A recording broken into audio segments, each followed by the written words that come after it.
voice, and we're telling the stories of Kansas City nonprofits and the people behind them.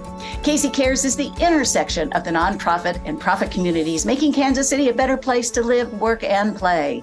This Casey Cares segment is brought to you by the Ewing Marion Kauffman Foundation, www.kauffman.org. I'm Ruth Baum-Biggis. In 1984, a group of parents of children with Down syndrome came together to craft a vision of how they could support their kids as they grew up.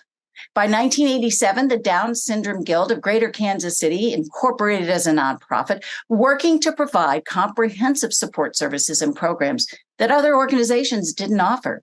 Today, the organization, now known as Down Syndrome Innovations, has continued its efforts assisting those with Down syndrome with many programs and activities and a state-of-the-art lifelong learning campus.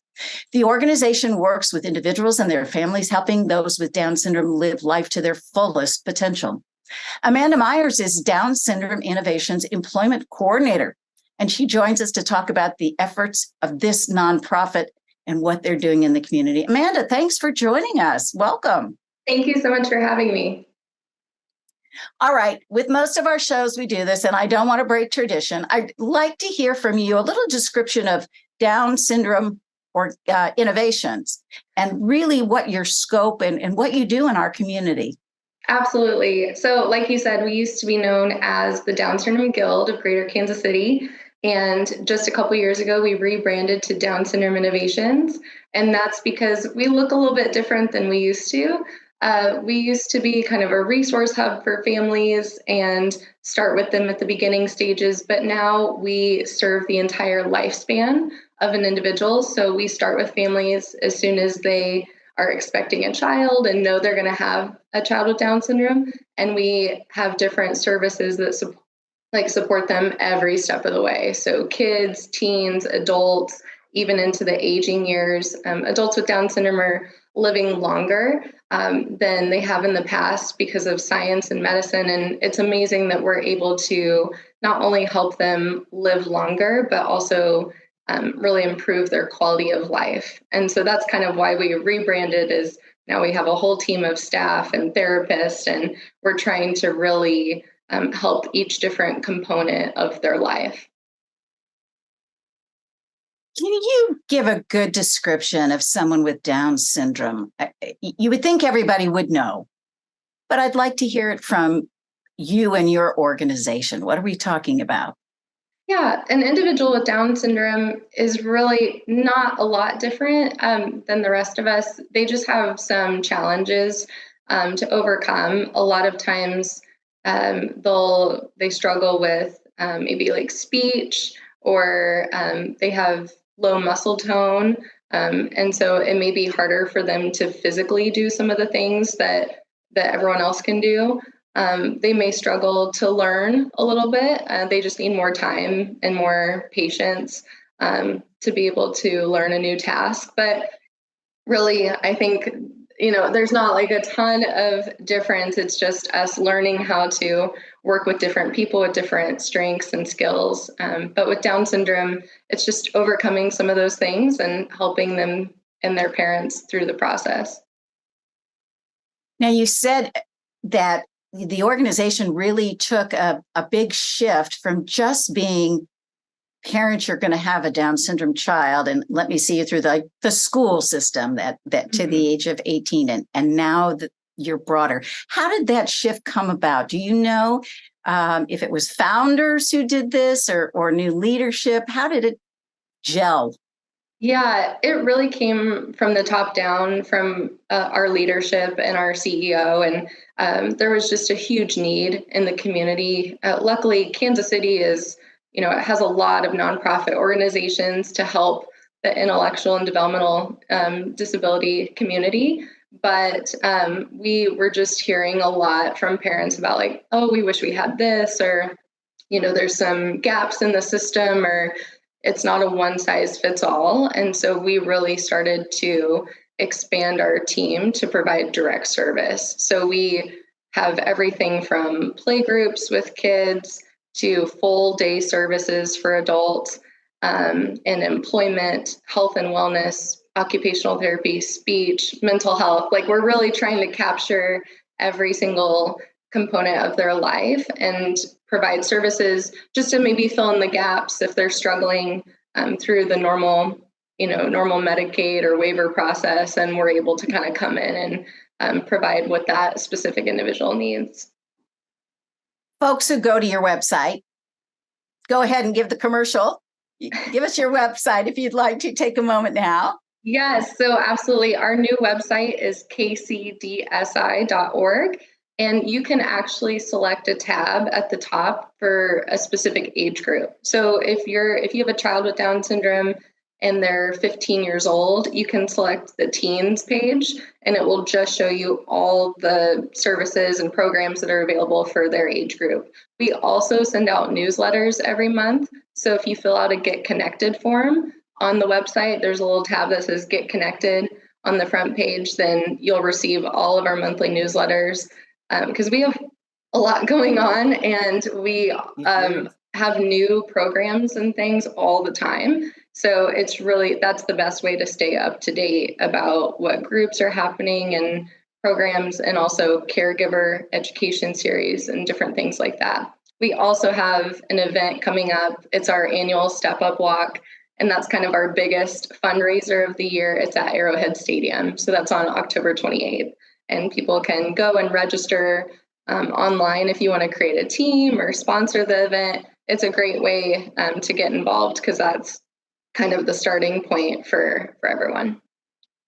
It's a robust website. I was going through and drilling down, and it seems to me that there's nothing left to cover once you go through that website. I want to talk about the programs that you offer. Can you be a little specific of what's out there, I guess, both for the person with Downs and for the family that lives with them?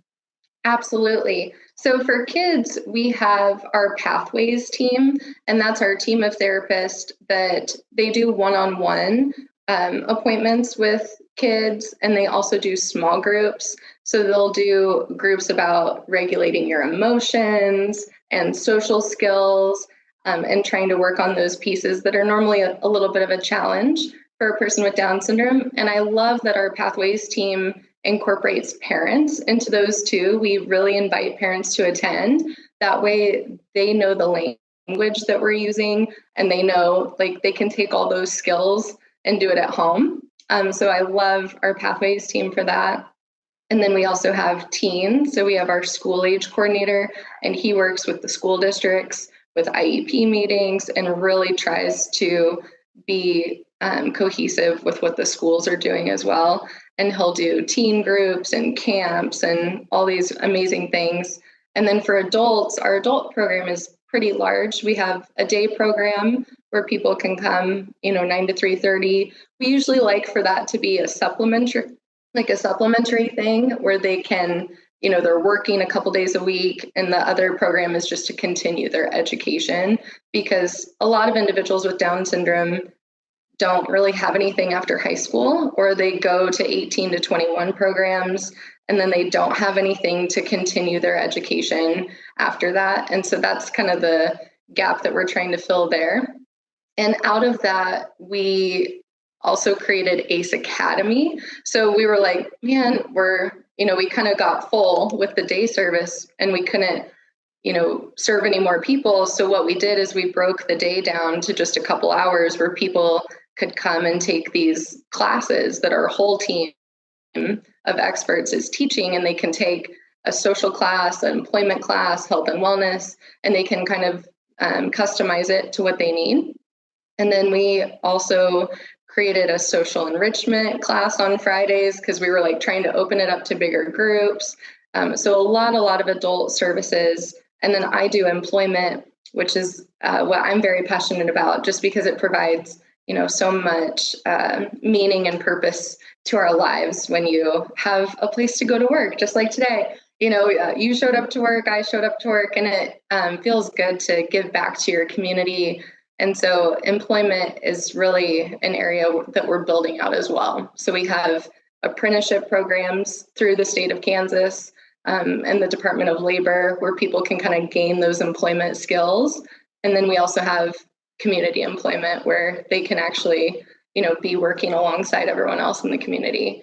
And with employment, I think we also are on the cutting edge of some of that. There's a lot of employment agencies in the Kansas City area that have job coaches and, that are trying to fill the needs of employers. But we're conducting staff trainings for employers so that everyone feels equipped and comfortable and confident when working with someone with Down syndrome. And we're also working with HR, with human resource teams to really improve their hiring practices so that they can try the job before they get hired, or they can get a tour and meet the staff. And so employment is something I could talk about all day, but it's definitely an amazing thing. But then we also have, for the aging population, we're talking Alzheimer's and kind of what happens in those aging years.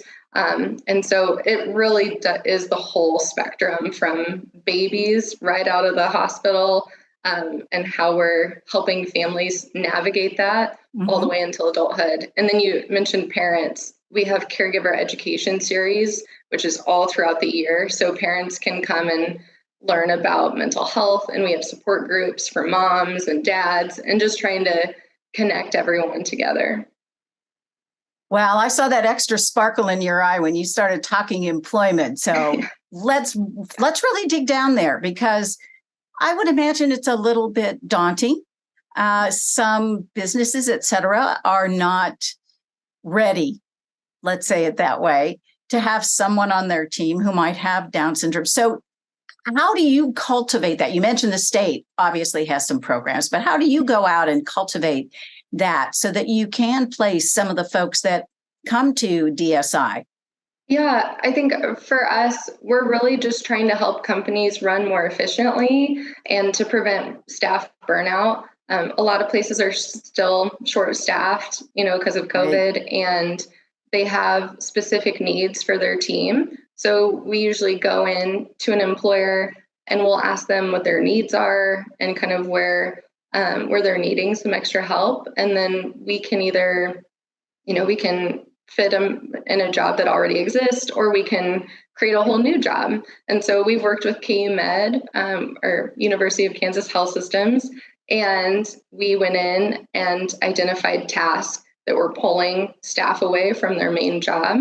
And we created a whole new position, and that individual works 22 and a half hours a week, and that's great because now he can take care of all those behind the scenes administrative tasks, and everyone else can stay doing what their main job is. So imagine if, you could have someone come in and do all the things that pull you away from your main job. I mean, that would be so helpful, and it would prevent burnout because then you're not doing 1,000 things at a time. So we're really just meeting with companies and seeing what the needs are. And I think you can feel a movement in Kansas City right now where people are more open-minded and, they're more willing to problem solve and say like, oh, let's try this and figure it out and see if it works. And I see your Chiefs flag behind you. So we work with the Kansas City Chiefs. This is our 3rd season with them.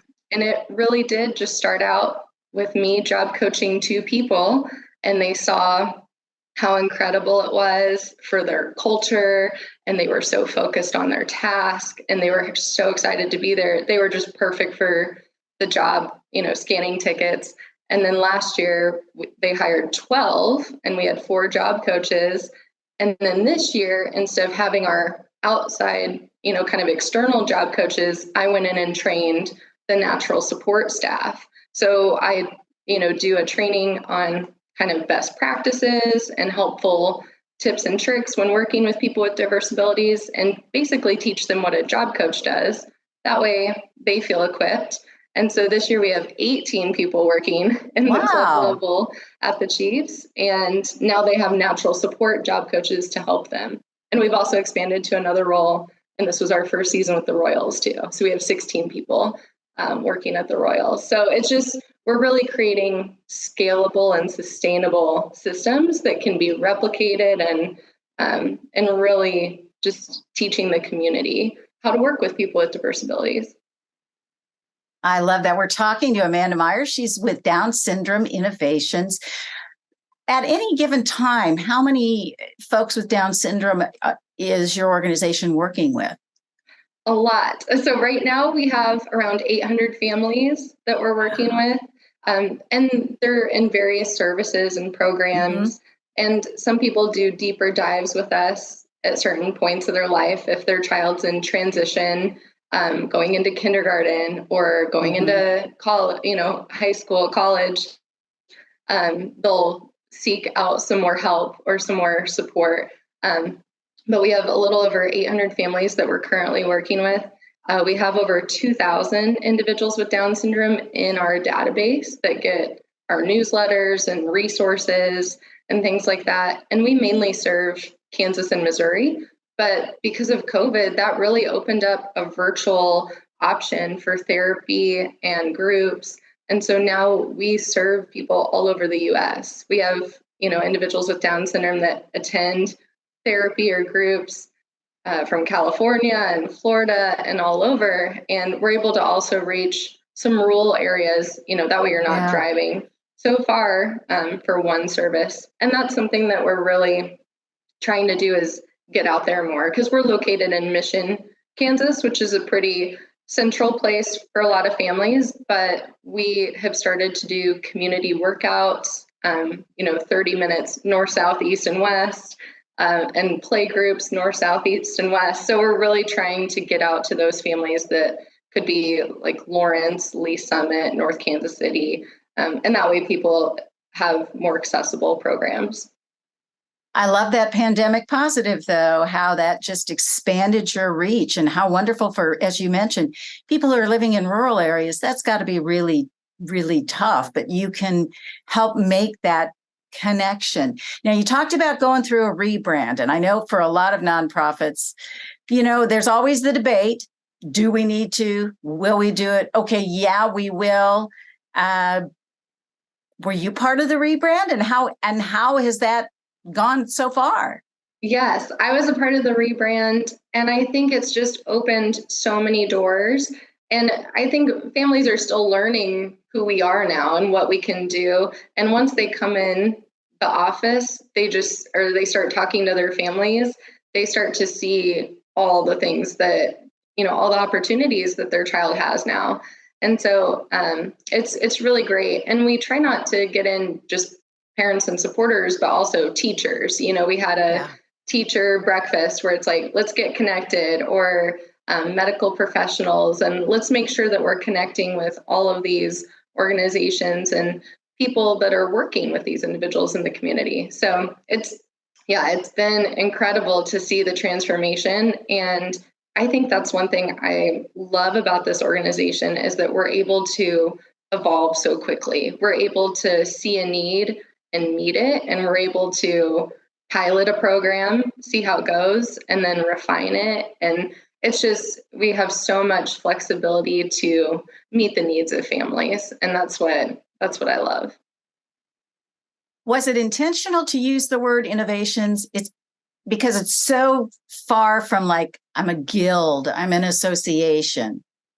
Yes. Innovation was meant to be creative. It's, let's figure it out. Let's try something new, maybe something that's not out there, or improve systems. And our whole team is encouraged to do that. That comes from the top down. Everyone is really encouraged. If you have an idea, you see a need, or you hear feedback from families, let's try it. And I just love it, because we're trying new things that no one has done before, or they've tried to do it and not been successful. So I think we're really on the cutting edge of some new things, especially health and wellness. I think that's something that, we have a health and wellness coordinator, and he's a personal trainer, he's a dietitian, and specializes working with adults with Down syndrome. And that's something that, we tend to overlook, and we don't realize how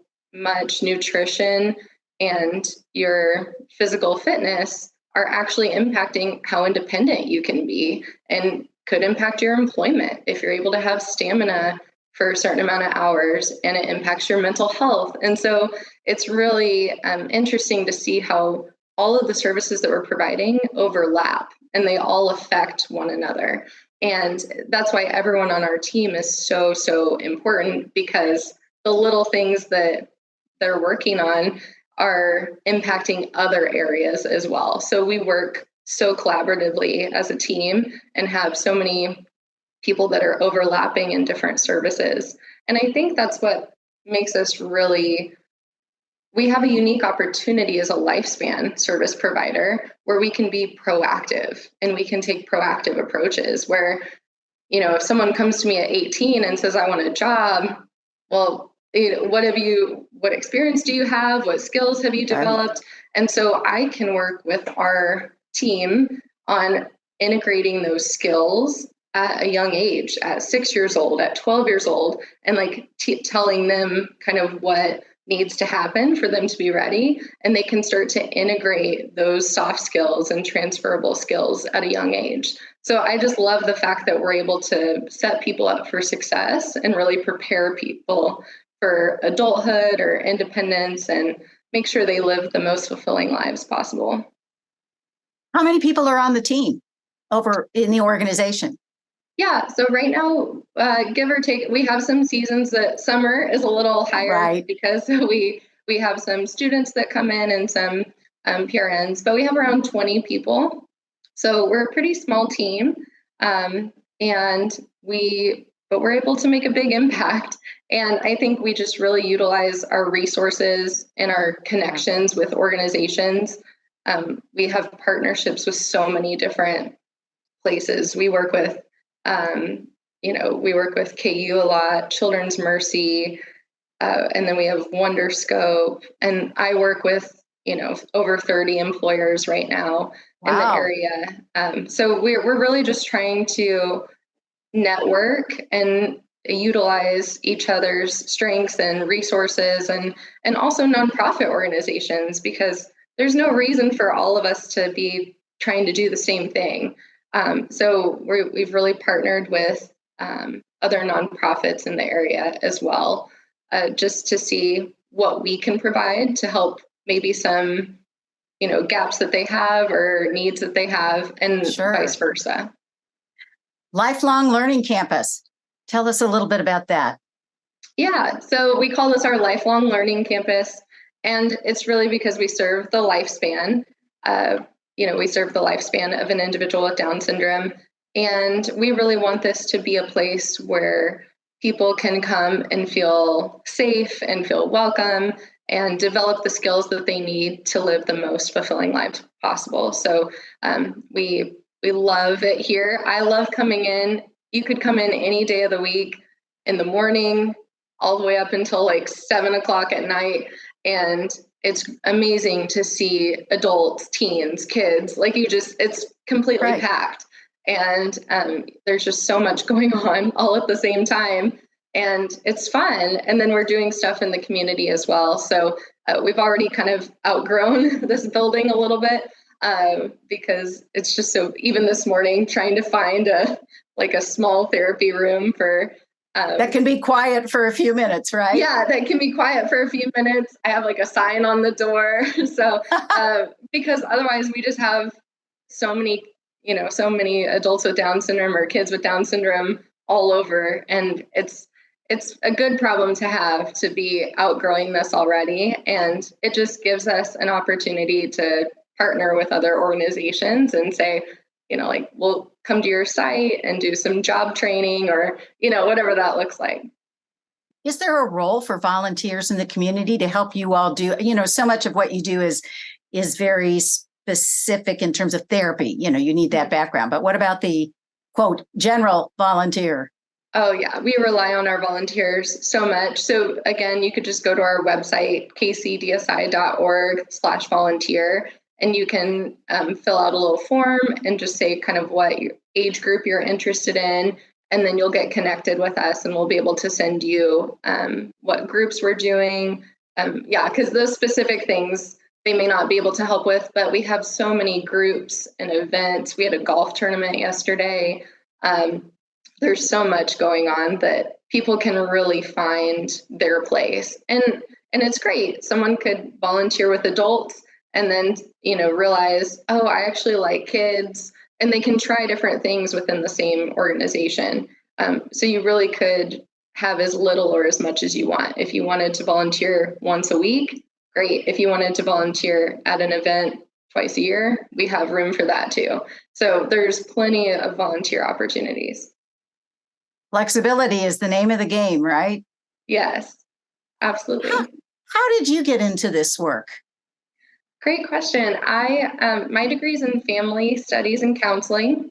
So I worked in mental health for a long time, and I loved mental health. I'm a huge advocate for it.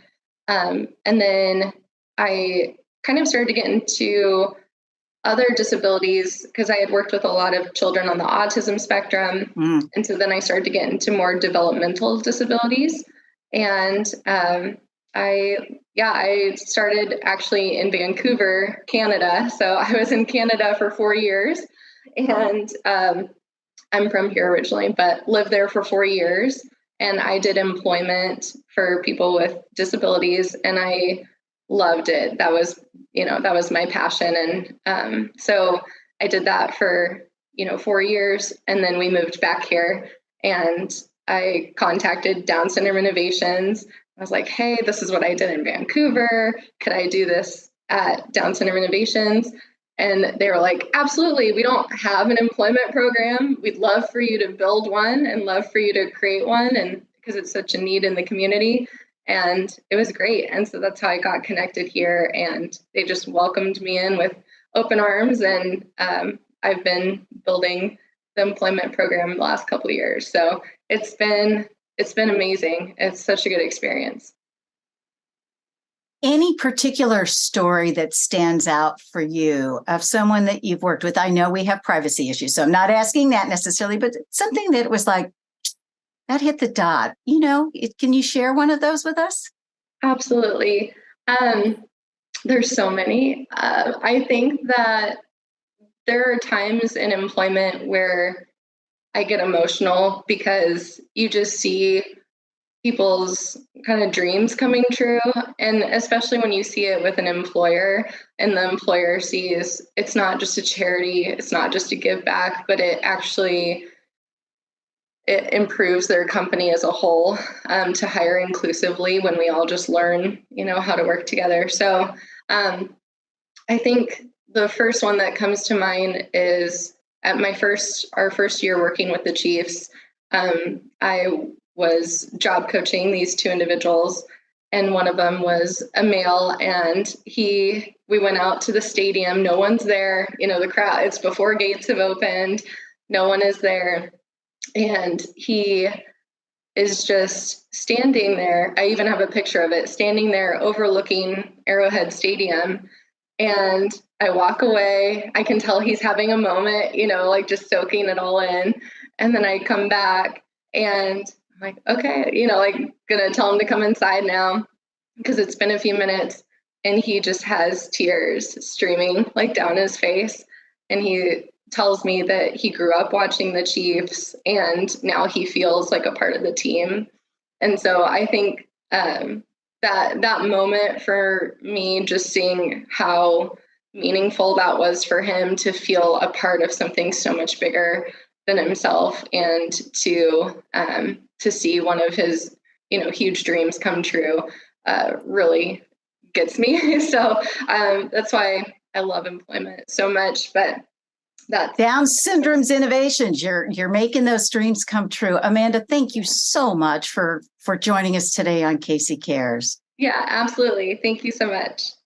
This Casey Cares segment was brought to you by the Ewing Marion Kaufman Foundation, www.kaufman.org. Spread the love, and you can find us on Facebook and Twitter at Casey Cares Radio, and on Instagram at Casey Cares Online. Check out our other podcasts on our website, kccaresonline.org, and spread the love, and tune in on Saturday mornings at 8 a.m. on ESPN 1510 AM and 94.5 FM. Thank you for joining us on Casey Cares.